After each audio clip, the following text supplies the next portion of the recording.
Are you interested in real estate investing but not quite sure where to get started? Do you want to get the know-hows on creating ongoing passive income using the buy and hold strategy?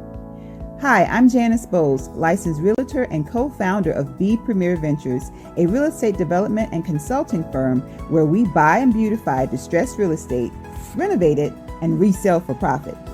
With over 15 years of investing experience, B Premier has extensive knowledge in rural land development, fix and flips, and rental acquisitions.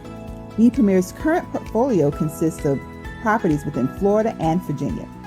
Our firm's services includes investor project consulting, project management, and group coaching. For more information, visit our website at bpremierventures.com and schedule a complimentary discovery session or subscribe to our email list. It's free. Follow me on Instagram at Janice Bowles for additional real estate investing tips. B Premier Ventures, we buy and beautify.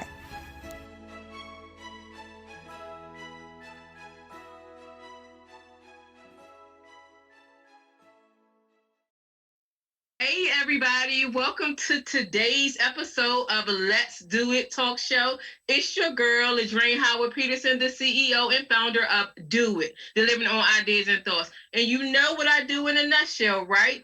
I help to turn dreamers into doers, and I do it from two aspects. I do it from the aspect of career development, resume writing, interview preparation. You're looking to switch job or you have a problem on your job, I am your girl. And then I also do it from a business aspect. If you're looking to start a business, you have a business and you're looking for marketing strategy, or you have ideas and thoughts and you want to bring them into fruition, guess what? I am your girl. Here at the Let's Do It Talk Show, we were primarily created for entrepreneurs. However, we quickly recognize that the entrepreneur is a whole person. So not only do we talk about faith, we talk about finances, we talk about the future, but we also talk about family and relationships. So tonight is the third Monday of the month, and we talk about future. We focus all about your career and your business. And tonight we're intertwining the personal. So today's topic is 2020 end of year checklist. We're going to go through for your career, for your business, and also for your personal life. So you know what I do before I jump into the show, right?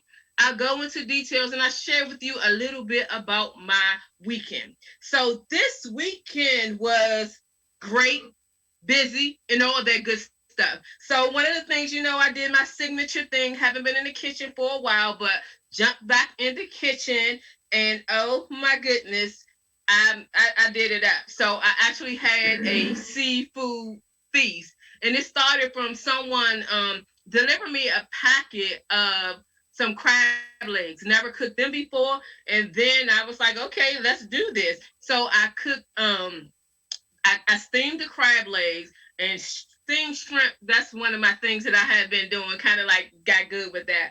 But I went with clam chowder and so many other different things. And my Reverend Rice helped me out with my scallops. First time cooking those, and those were delicious. Then had so many events this weekend, so you'll see everything passing along. But I was one of the co-hosts for Constance and her husband's, oh my God, Money Talks event. It was a wonderful event. And then also we had an author call, and then my little love bugs came over. And last week I told y'all that I was hungry for a hug.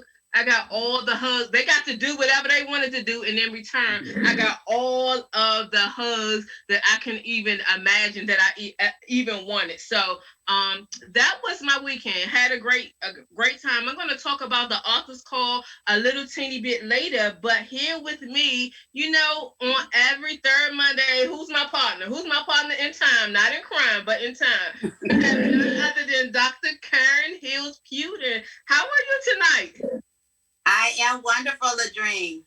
Absolutely, absolutely looking gorgeous tonight. Loving it, loving it. So I know who you are. And everybody who's tuned in, they should know who you are. But just in case they don't, tell everybody who you are.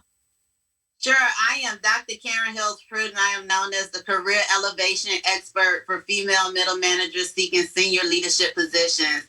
I specifically work with female professionals and teach them how to demystify the senior leadership process. And I do that through coaching individually, group coaching, seminars, conference speaking, workshops, and also through sharing secrets in my books. Yes. So, Dr. Kern, these topics are no strangers to either one of us. That's what we do, right? We do careers, we do HR, we do business, we are entrepreneurs, and also our personal life, we do that too.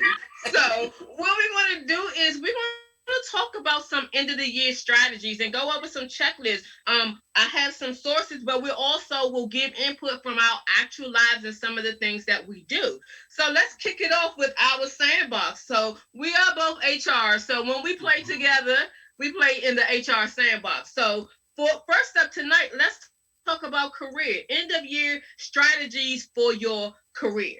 So one of the things I'll kick it off and we'll just go into dialogue is preparing by reflecting on your accomplishments over the year. So many people often are so gung-ho about moving forward to the next year and planning for the upcoming year that they forget to document their processes and bring them all together. And I actually write down, and I encourage all of my employees, my mentors, and my clients to jot down your accomplishments along the way. So at the end of the year, you have a running list of all of your accomplishments and whatever increment or whatever time span you have for your end of the year evaluation.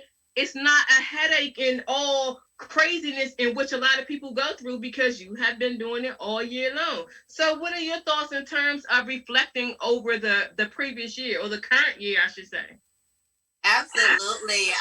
For my clients, I require them to update their work portfolio, and that portfolio includes, like you said, includes activities, committees they worked on, that they chaired. It includes special projects that they were part of within the organization, and the levels of individuals that they were working with on those particular committees. Because if you are, let's say if you're mid-level and you happen to be working on a committee with senior leaders, then you want to make sure that you document that so that you can speak to that in the future. All different type of projects, any type of certifications and special accolades that you have gotten over the years, whether it's from your boss or whether it's from customers or clients, and even from your own employees. And so I make sure that my clients use the end of the year before it gets too far away from them to document what has truly happened within that year, so that they can expand their work portfolio, because you also need a resume and you need a work portfolio so that you can answer those situational questions when they come about when you're interviewing and out in the world. Absolutely. So you already touched upon number two. So number two is update your resume. Update your resume. Again, a lot of people the things that they think that are complex to them or overwhelming, they tend to get away from. But I encourage everyone, as you in a huge project or you gain a new responsibility, add it to your resume. And if you cannot do it as it happened, at least spend some time every year. I recommend quarterly, but at least once a year where you're updating your resume, because guess what? If you stay ready, you don't have to get ready. You never know when someone's going to call on you or ask you for a copy of your resume. And the worst thing to do is to be in a position where there's an opportunity that is before you, but you got to get ready for it.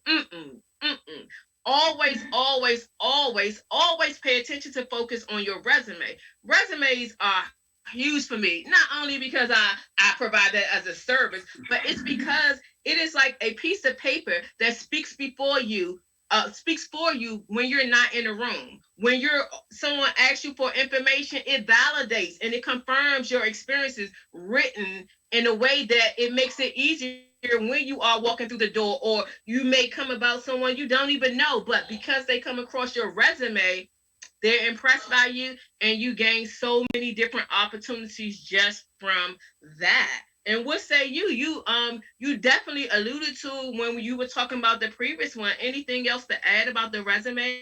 Absolutely. I also require my clients to keep a copy of their resume on their phone. Like you said, you don't know when opportunity presents itself and you want to be able to quickly send it via email. So make sure that you keep it. Most of us have some type of doc inventory on our phones. Make sure you keep a copy of your most recent updated resume on your phone. That's good. That's good, Dr. Kern. I actually didn't really encourage that one. That's a good tip for me as well. I really like that one. I like that one. I like that one a lot. So all right. So let's move to a third one.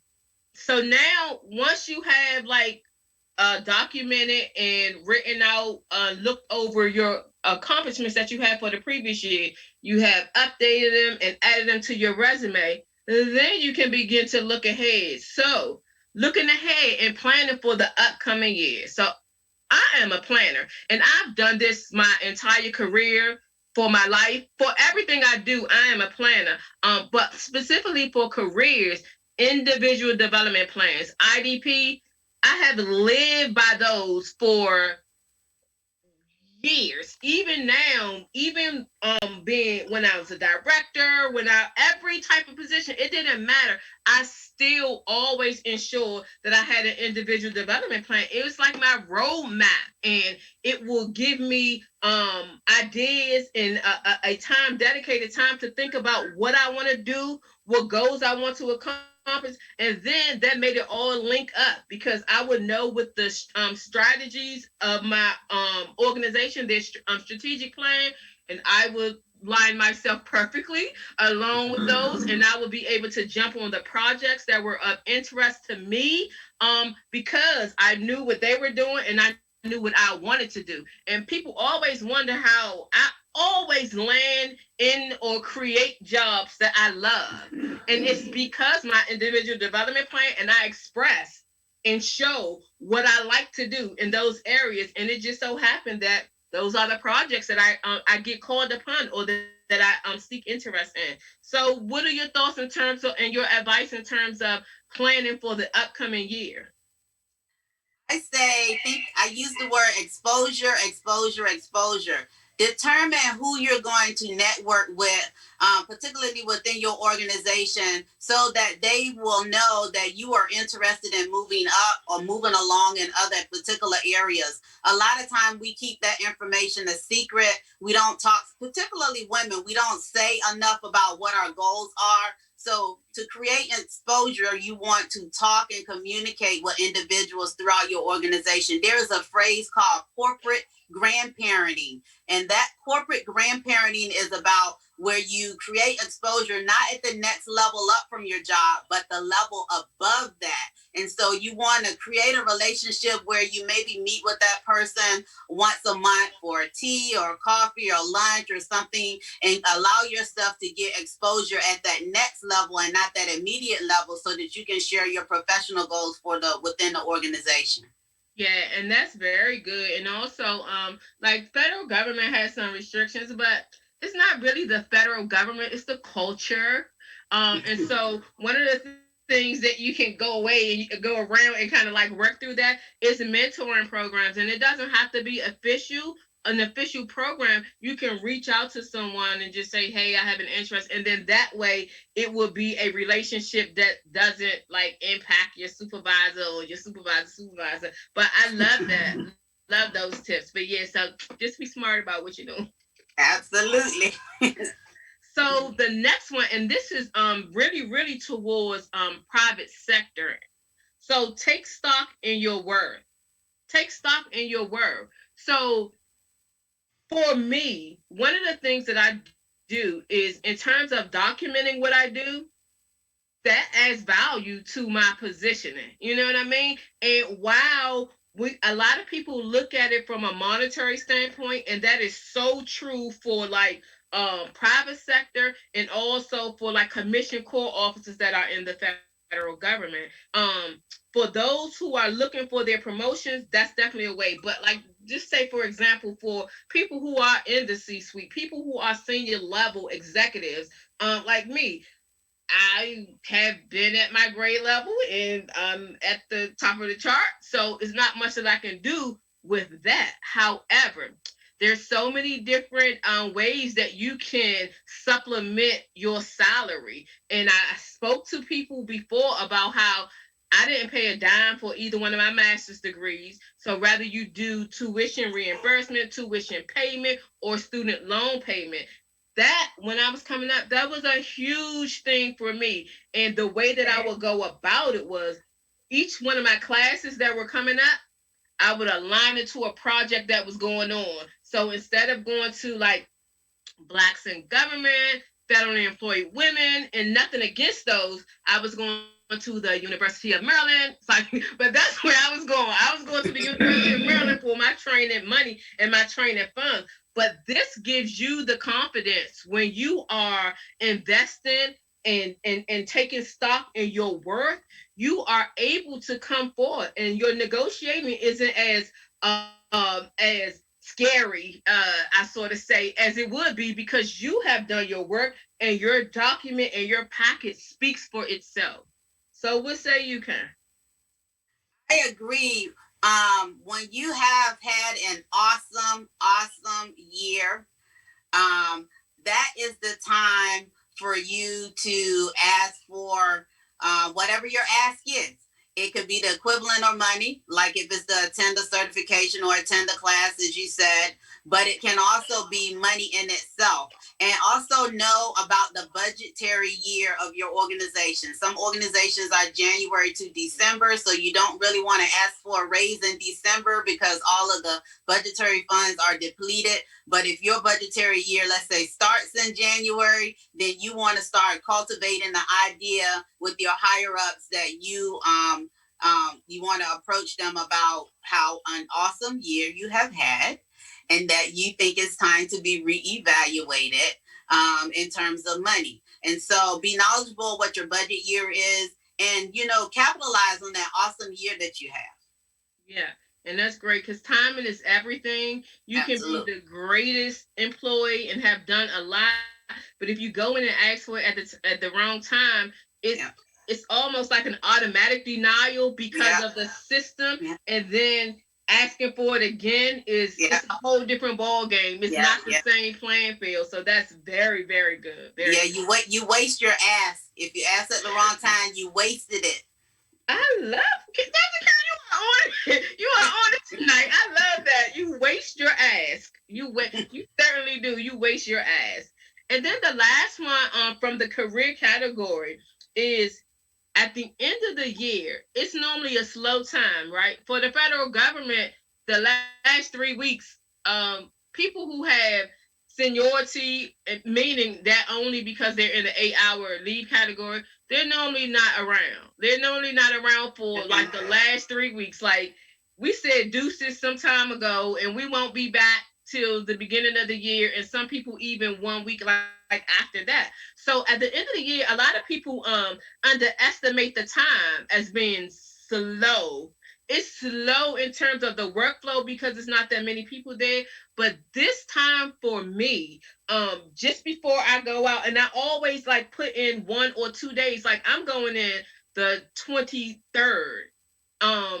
I'm off, going in the 23rd, then off again, because I take those time to organize to any of the little things that I didn't get a chance to, or I don't get a chance to because I'm in meetings all day. This is the time. And I also, any end of the year classes are still going on and different things like that. I take advantage of those opportunities during the quiet time. It's still on. People take it as being off. It is still on, and it's a lot of valuable things that are going on. Classes are smaller, so you get that more direct attention and so many other things to think about. But I love the organization, the ability to organize and get my files, and just so that when I come back new, it's a fresh, it's a new. So what about you? What are your thoughts? I'm with you there. I work in a university and we're gonna close down for the winter, but my goal is to go back into the office and get a lot of things straight, my files straight, purge a little bit. So yeah, I believe in organization and actually I like the quiet time of at the end of the year. I don't, you don't have the phone calls, you don't have the email, and in my case, I don't have a lot of people on campus that won't even know that I'm there, but I can get a lot of admin stuff done at the end of the year. And I take advantage of the opportunity to be able to do that.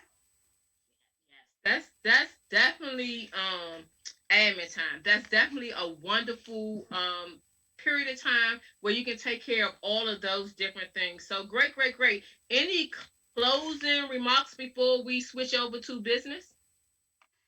No, but I think everyone should have at least one or two things that they want to accomplish each year in their career. And so you want to do that look back to see where you are in completing those goals. And don't be afraid to put it on your next year list and add those things that prevented you from accomplishing that this year. Yeah, those are good. And alignment.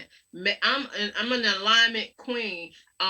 Make sure that when you are documenting your goals, your one or your two new things, make sure that you're aligning the training that goes along with it. And if you're already an expert in that area, make sure that you're lining up in a task or a project that aligns to it, and then make sure that you're aligning it to the organizational goal. Everything cascades down, but there are creative ways where you can cascade up. Absolutely. All right, great. So let's jump into business. So there are a lot of people that are looking to start businesses. So there's so many general tips with them. But like, what about business owners and specifically entrepreneurs or small business owners? Let's talk about some of the things that they can do. And they sort of kind of like we'll have running themes throughout all of the different topics that we talk about. So the first one, the same as we talked about with the career, reflect on this year's accomplishments. So in business, and I actually do this in October because that's the anniversary of my business. Okay. But what I do is I go through my goals in the same way from the first year where I started with my business plan. I go back and I actually update my business plan and I update my goals. And I have my short term goals and my long term goals. So this year was monumental for me. It marked my 5 years. So I had my Okay. 5 year goals. So I went through those and there were two items on there that I had not accomplished, but I had the dates for those. So one of them was by December, and yay, I got my life coaching certification. That was one. Okay. And then the second one, it won't happen until like the mid of next year, and that is the I Am the Legacy, the youth book project that I collected funds for.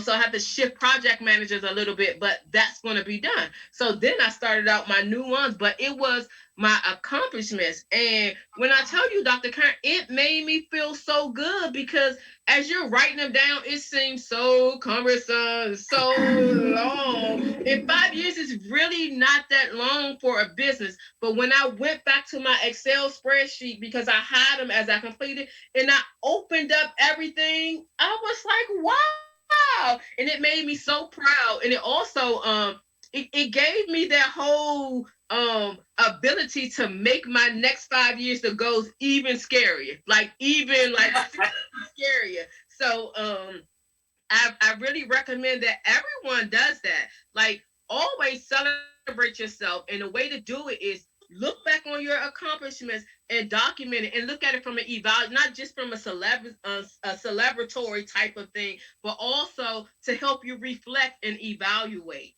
So what are your thoughts in terms of that? I certainly agree with the look back because I think you have to make that assessment based on what you forecast. In terms of entrepreneurs, a lot of times people focus on getting new clients, but I like to look at how I kept my past clients and current clients engaged. And I don't think it's enough written into your business plan about engagement activities, engagement promotions, so that you can build on your current base as opposed to replacing some people who may stray away because you're not doing enough engagement with new clients. And so, as part of that look back and look forward, keep in mind that you need to keep those that you've done business with engaged. You want to keep maybe upsell them, move them to a new tier, move them to a new product or a new service. But you also, in addition to getting new clients. So don't forget that engagement piece. And that should be a subheading in your plan. It should be planned out activities to keep your people who have done business with you engaged in your services. And one of the things I'll add on, so I was going to touch on that at the end, but I'll add on to that.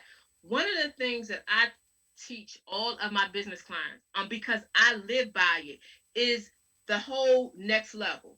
So when you have a client and you have a product that you do, when you fulfill that, you are kind of like leaving your client right there.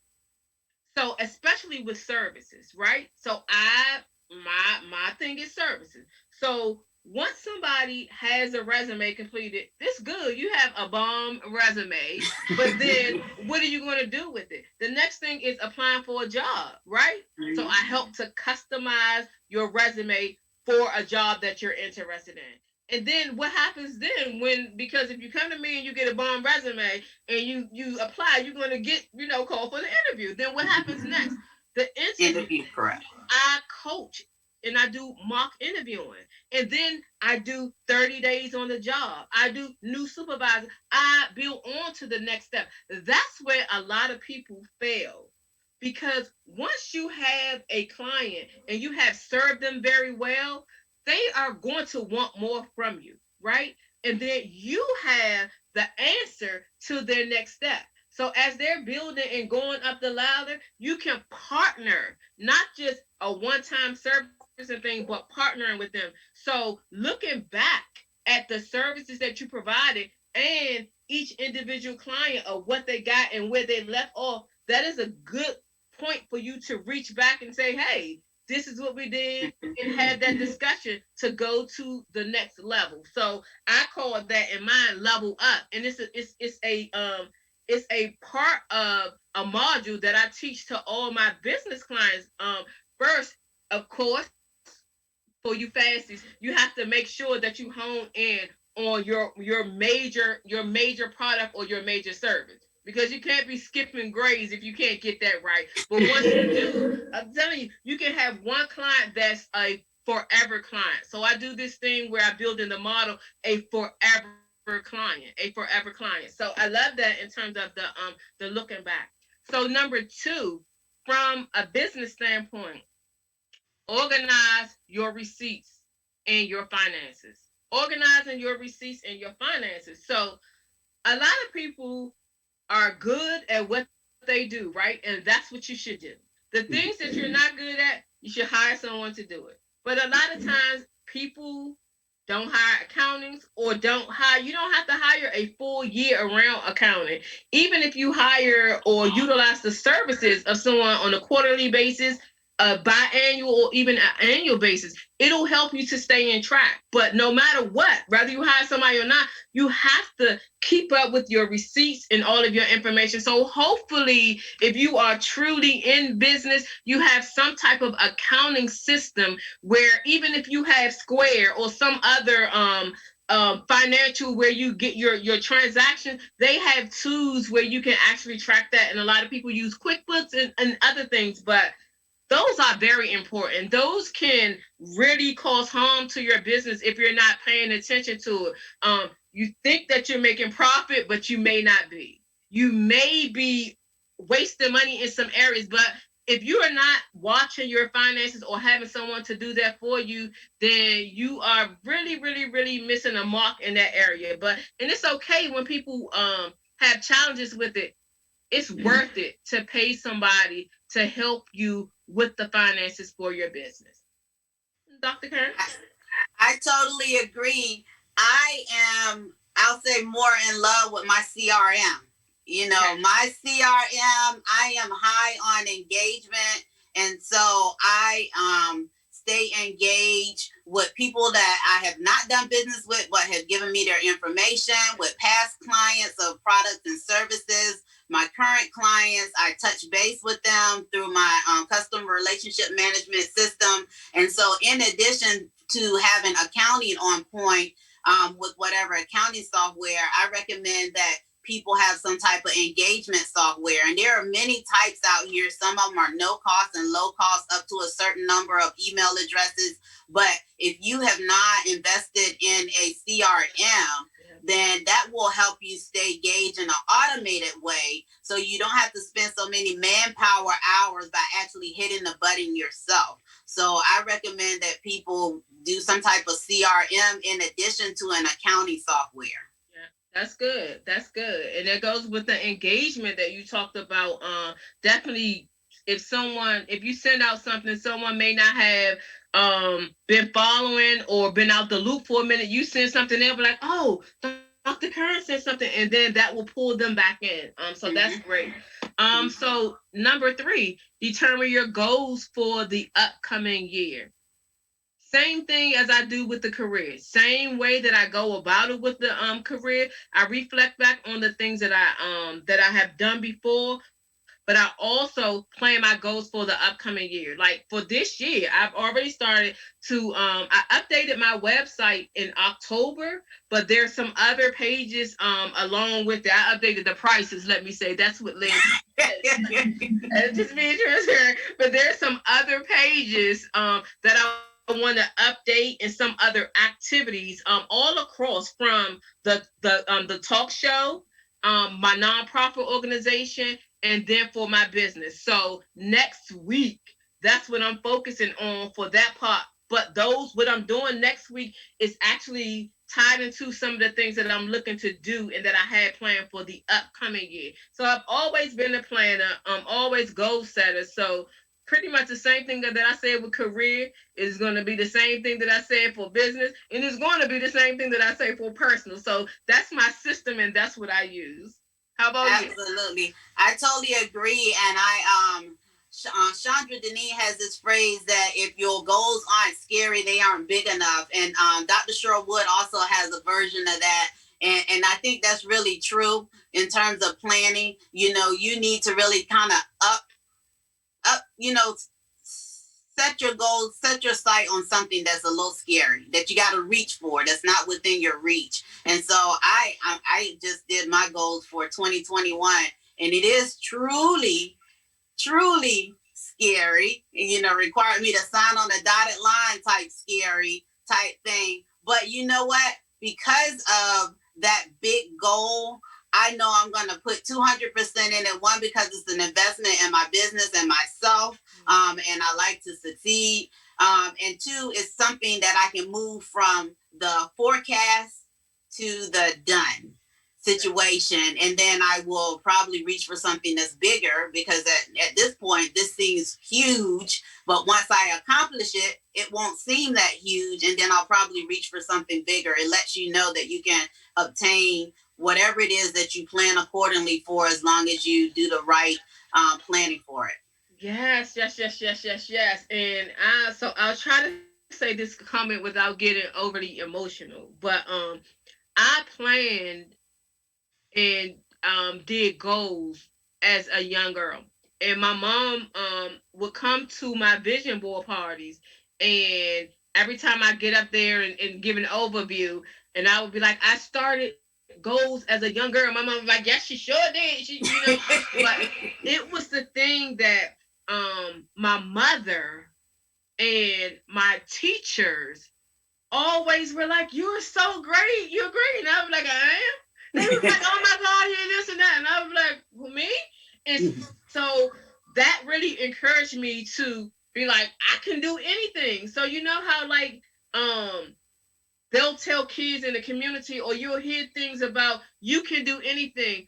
I was told that so many times, in so many ways, in so many directions, even though I grew up in Southeast DC, where's part of DC, and the news would tell us something different. Every angle that I turned, it would be like, oh my God, you're so great. You're so smart. I would be like, I am? And then I started being like, I'm so smart. You know what I mean? And that's how I began to set my goals. So even now, when I'm engaging with my clients, they'll be like, wow. And I'm like, no, wow, you came up with this idea. So it is that whole energy. And that's the lesson that I got from my mommy and from my teachers coming along. When you instill greatness in someone and you like instill it like far beyond what they can think about, you help them to go. And then we can take it to the biblical aspect. That's how God works, right? You know, you can do like anything. So that's why I think that I am Supergirl, because my father is Superman. But no, I had that all my life. All my life. I was instilled. So yeah, we got to be careful what we pour into our young kids and our mentees and everybody, because everybody seriously can do whatever it is that they want to do, but you gotta reach for it. You gotta like plan out something that's huge. You know what I mean? So I can't wait to see you next year, because I don't have no fire, but this year you were fire. I love seeing how you move and how you operate and stuff. I can't wait to see you in action next year.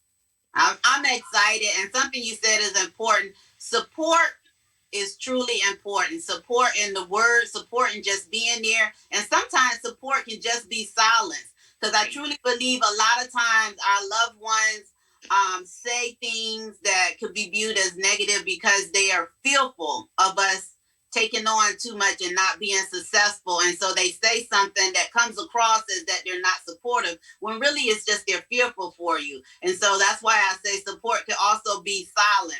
You know, so if you hear someone, you know, evoking goals that seem huge and it makes you afraid for them, you know, if you can't say anything nice, just be silent for a moment and watch them move, because just because you can't envision it don't mean that it's not in their destiny for them to achieve. That's what it is. And oh my God. So I know this wasn't a part of it, but we could talk, right? It's our show. So supporting one another. That right there alone is huge, because so many people get caught up into their dreams, and it's oftentimes not because of them. It's because of something that was said around them that caused them to have this, I probably can't do this, or oh, this is probably too big. So it's very careful who you surround yourself around. When you surround yourself around people, they don't have to be all have done everything that you want to do, but they if they're that positive, encouraging, just like you can do this, you can do this, you can do this type of thing. You also need some people that be like, can I honest with you? Yeah, but that support circle is phenomenal. Like, everybody don't believe me when I say, like, truly I'm an introvert. However, with all of the things that have been going on over the last couple of years, I have found myself like surrounded with so many people, and they have offered like so many levels of support for me. So definitely what you're saying in terms of that. So we're gonna go into number 4, and I'm gonna let you go first with this one. Evaluate systems and operations. That's key. So you talked about your CRM. So talk about that a little bit more. Yeah, absolutely. You have to figure out when your systems are no longer working for you based on your business goals. And so part of doing that, for instance, if you have a free CRM and your free CRM only allows for you to have, let's say, 100 email accounts, and you know your goal is to reach out to others and you have maxed out, then now it's time to move to the paid CRM so that you can expand your wings and expand your business. And so you need to make sure that your systems meet not just your current need, but your future needs, your future goals for your organization. And so you have to do that internal assessment, and then you have to budget it into your financial plan for the next year if it's a large expense that's associated with it. So evaluating systems and programs, that should come on an annual basis, and that should be part of your budget for your next year if you need to upgrade based on your business needs. Yes. So if my staff from work was on the line, they would be laughing, because my phrase is systematic approach. Everything that we do it in a systematic approach. While at the beginning of it, it may be time consuming or it may take some time, but over periods of time, it makes your job that much simplified, and it also makes it easier for you to evaluate, to determine what's working well and what's not working well. So I'm a documenter. I mean, I work in policies and I work in systems, so perfectly aligned, right? But that's what we do, even for my huge organization. I always show them the value of investing in systems, because it makes us be able to focus on our strategic thinking and our technical knowledge versus worrying about like things. When you have it automated, that's how you make it flow. So the same thing for your business. And as you said, invest in it. Invest. The investment that you make is going to be like priceless once you get it to work the way that you need it to do. Nothing against virtual assistants. I love them.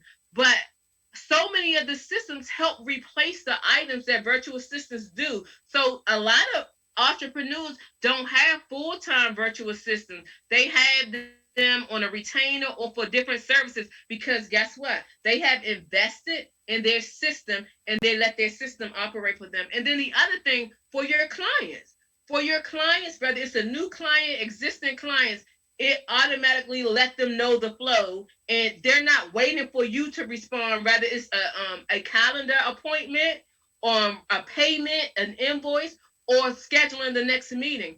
Everything aligns and everything works. So once you invest in those, it's like it's a virtual assistant for you. So I definitely love systems and operations.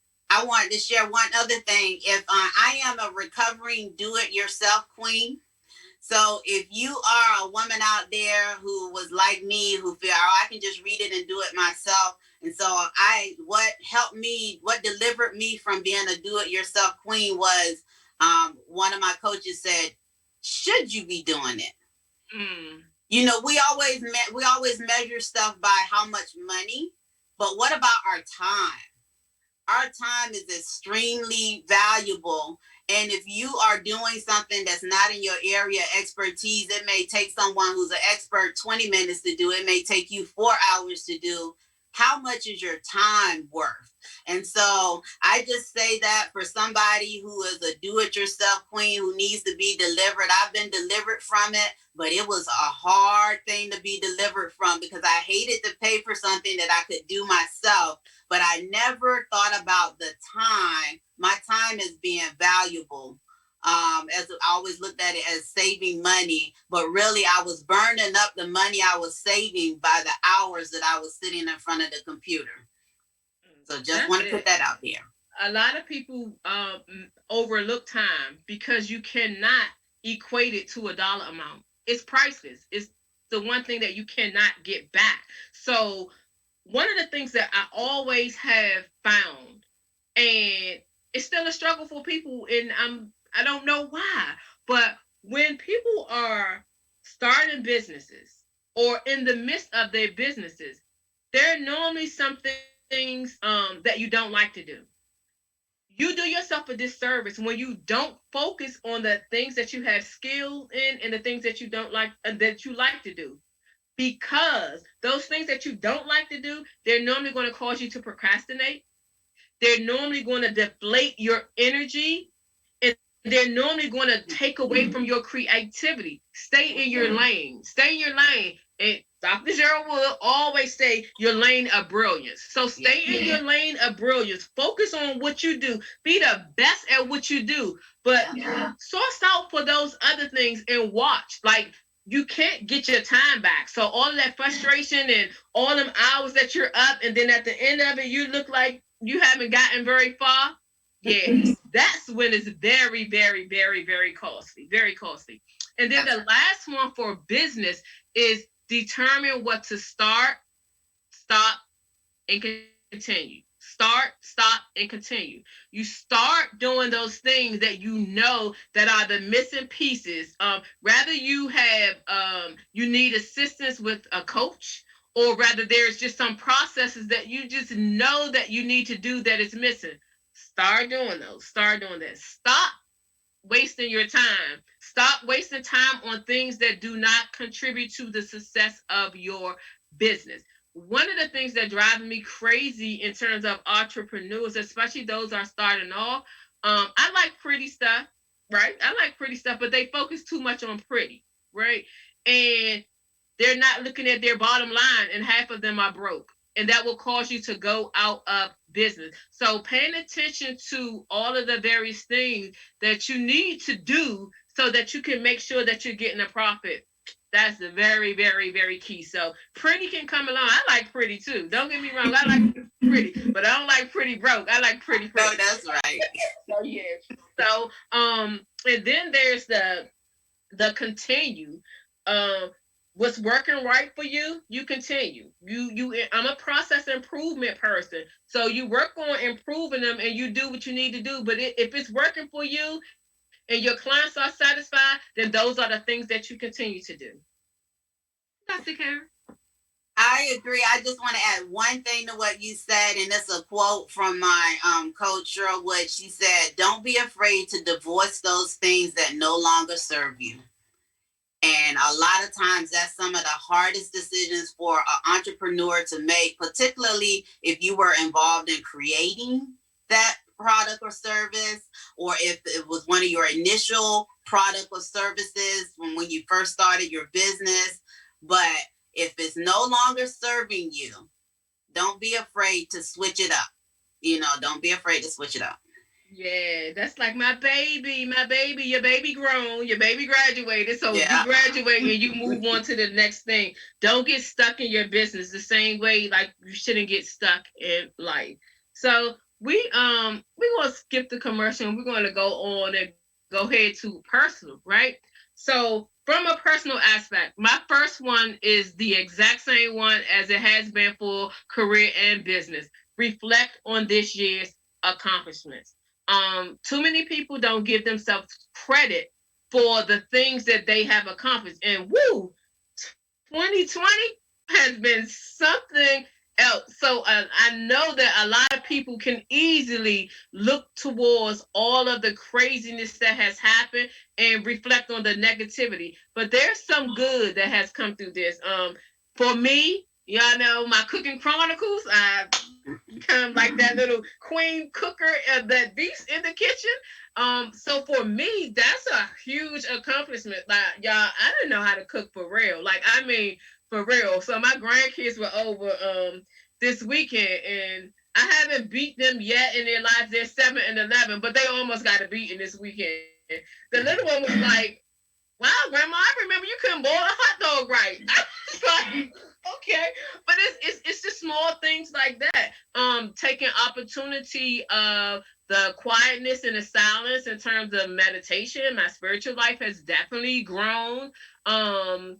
And a lot of people had ample time to like clean a house. I saw people talking about cleaning baseboards and all this. Me myself, I miss my two favorite people. I miss Maria and all of them because they can't come in my house and help me clean now because it's COVID. But thinking about all the different things. In my quiet time, I just got my life certification. And that was actually on my agenda for some time, but the quietness had come, and I was like, "Girl, go ahead, register, get everything done, and knock it out." And I was able to do so, and I was able to take the accelerated class. So those are just a few things, but I think people often, especially in a time like this, people often forget the greatness and the good things that happen. Don't let the bad things overshadow the good things. I mean, they happen, and I'm not saying ignore them, but there's some good that has happened in 2020. I sound funny even saying that. There's some good. Say it till you mean it. There's some good that has happened. There's some good that has happened in 2020. So for me, I'm going to be transparent. I don't focus a lot on the personal. I love what I do from a business and a career standpoint, that it bleeds over into my personal life, that I don't really have a category for personal. But I did, and thank you, Ladrine, since you had the 3 categories, I thought about it since I got the flyer, and I said, you know what? From a personal aspect, I think I need to focus on how can I spend more time with my husband. That's a good one. And continue to grow my business and continue to excel in my career. Because I think for the women out there who are career women or entrepreneurs who have a supportive husband who, don't complain about different things, I think it's up to us to sometimes put the brakes on some of our activities and remind ourselves that we need to focus on them. And so for next year, for me, I plan to interject some little activities. Hopefully we won't have to deal with COVID the second half of the year next year. Some activities that are unplanned, spontaneous, that I can spend time with him and just be a wife, his wife, and not the entrepreneur, not the community leader, not the whatever, but just be his wife. And so I think a lot of times women don't plan things in their personal life. They expect their personal life to continue to grow and be cultivated without actually actively planning like we do our careers and our business. And so for me, since I am a planner, my goal is to truly plan activities to cultivate more time to spend with my husband. And so it may seem simple, but it is quite difficult because I get the same 24 hours as everyone else get, and I am a business owner, and I also work in corporate America, and I'm also a community leader. And so I don't want my husband to get what's left over. I want my husband to get the best of me. And I actually learned that from my coach. What you come home and your husband and your kids get what's left of you as opposed to the best of you. And so I just want to do some conscious thinking and think of activities and things to continue to cultivate my marriage in a planning way. So, good for you. So people know my marriage situation, so I'm gonna bypass that a little bit. But I definitely agree with you in terms of replacing that with family overall. And my mom, it's so crazy. Like now, everything my mother says is just coming to me like all of a sudden. Now she's like, "I told you so." It's in you. She's in you. Yes. So my mom used to always say, "Girl, you work too much. So my mom was my traveling partner, right? So we would go to Puerto Rico, we would go to all these different places, and I would always have an extra bag. Mm-hmm. It was work. So we would be on the beach, and I would have work. But understand this. You said it at the beginning, like you love your career and you love your business. You love what you do. So even in your ample time and your extra time, it diverts to that. That was me. So I remember on the beach, on Puerto Rico, the beautiful waters, and my mother was like, what are you reading? And I was like, I'm reading my work, I'm getting prepared for so-and-so. And she was like, really? And I was like, really? So as I was preparing for her services, and Tasha kind of bust me out last show, I was saying throughout my mother's services, because she said I worked so hard, I didn't do any work. I just focused on her stuff. Tasha was like, no, you send me all the information for the author call, and we planned, and we had 2 minutes. I was like, that don't count. Like, that don't count. And so it's so easy when you love what you do. Like, I love my job, and I love my business. So most of the times when I'm chilling doing something. If I'm in a spa, I may take a book, but trust me, I'm going to end up going to my notes in my phone.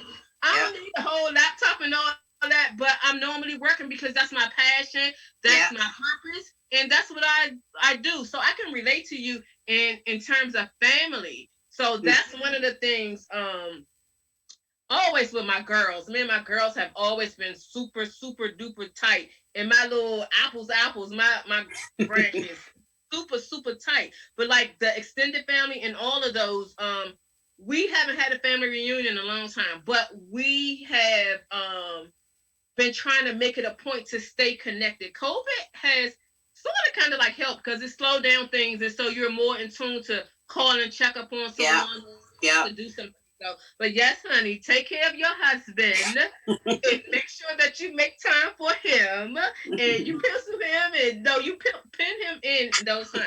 So, one of the other topics I want to talk about planning. So you talked about planning and calendar, right? So I am a planner, like a super planner. I used to do the happy planner, but Shout out to Tasha.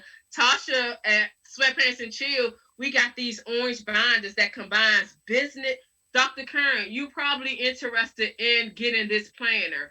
Tasha, I don't know if you have any more, but if you can drop the link in the feed, Dr. Kern, it's the most amazing. I was looking over there to see if it's an amazing planner where you put everything. It talks about your business and it have different steps to have you going through. But I'm a planner, and this is probably going to be the first year where I only have one planner. I have a planner for my business, for my career, and for my personal life. And the last week of the year, I always plan. So last year I was at the harbor and at the spa, but that's what I was doing. And I shared some pictures. This year, I think I'm actually going to this one planner. So you got to look into the planner. So I do it at the end of the year, for the beginning of the year, for the full year. And then lucky me, I'm a June baby. So that's the halfway mark. So that's where I always take off a week there. And in that time, I'm reevaluating my goals. So I'm a goal planner, like in all aspects, but these are my 3 areas that I definitely touch upon. So that's good, but you got to get that planner. You got to absolutely. I'll look into it and add dates in there, because what'll happen is if you go ahead in and you add in the dates for you and your husband, when people call and ask you, you're not gonna reserve on those dates. And people have already started asking for speaking in the hosting gigs, and I'm like, hold on, wait a minute, like I'm playing next week, but yeah. So I like that, and definitely take care of your hubby. The next one is declutter. Like I cannot work in a cluttered space. I cannot work in a cluttered space. I can't. I have to have my space clear, because it'll mess up my thinking process. So that's a huge one for me. Like declutter like as much as you can. And at the end of the year, I always do my donations. So that's what I'll be doing, like gathering up all of my clothes that I haven't wore, and these like give it one more year type of section. But giving away clothes, that's one of the things. My thing is books. I have so many books, and I have vowed that I'm not going to buy another bookshelf. So because I'm not going to buy another bookshelf, that means I have to get rid of books so that they can fit in what I already have. And I have a lot of space for books. So I buy a lot of books. I mean, I'm a knowledge junkie. I admit to it. I don't want to go to AA or anything. I'm just a knowledge junkie. I buy books, I flip through them, and then I go through my spell where I'm just reading books back to back. But books take up a lot of room, man. When you and I'm so attached to some of the ones where I have gotten some juicy nuggets and juicy information. I got my notes in the margin. I don't want to get rid of them. Don't want to give them the Salvation Army. And so I just need to be delivered from books. I got the decluttering kind of down, but the books, I just have a problem with departing with certain books. I love books. My books are right there. I have three different bookcases, and then I have a stack right there. These are my stack that don't fit on the bookcase, so I have to replace one. So I get it, but you know what? Supporting. We have so many friends who are authors. Yep. So that's where my overflow, like, when it comes from, because it's like, okay. So yeah. So definitely in terms of the clutter. Here's a new one for me. It wasn't on my list before, but review your beneficiaries. Working in HR, I used to always do that like earlier in the day, but really paying attention to reviewing your beneficiaries for all of your document and all of your personal affairs, to make sure that they're up to date and make sure that they represent what you need. Like, for example, someone may have become of age. Like if it was a youth, you will want to change it to the correct versus a trust. And then someone that you have may not be here anymore, or various things like that. So make sure that you check your beneficiaries. And then the last one is determine goals for the upcoming year. Determine goals for the upcoming year.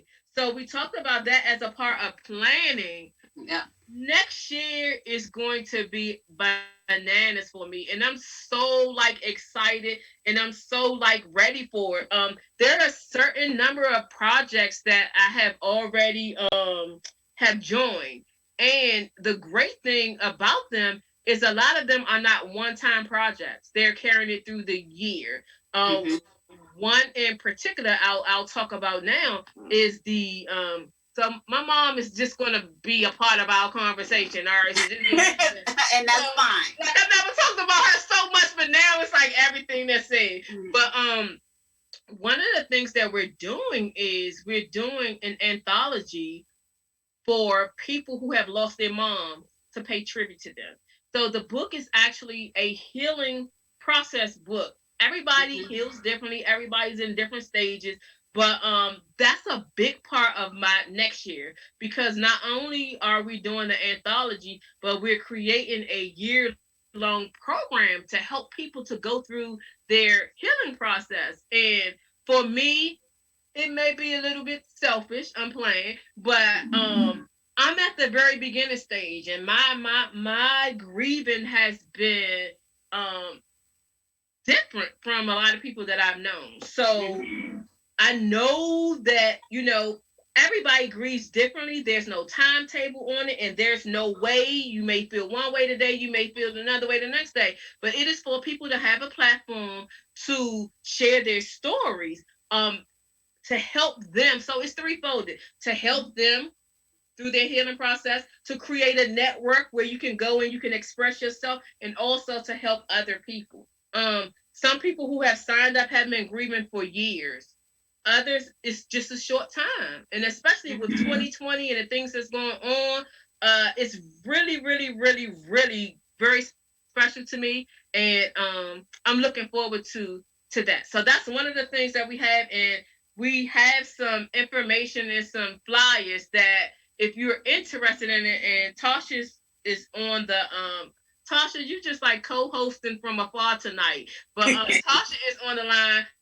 Tasha is the co-visionary with me on this project. So Tasha, if you can put the information in the feed, and the producers, they have the flyers so they can share the flyers. So we had our call on Saturday, and with the number of folks, and some people signed up that night, and Tasha sent out the email to the others who signed out. But if you didn't sign up and you're interested, for anyone who's listening, please, please, please log in, get connected, because it's only going to be a total of 12 for this project, for various reasons. We want it to be small, and we want everyone to be able to fully tell their story and fully tell their experiences, without having summits where you have 5 minutes to talk or different things like that. So that's one of the big things that I have going on for next year. I'll let you chime in, and then we can just go back and forth on this, because I have a lot of stuff, and I know you have some scary plans that you have planned for.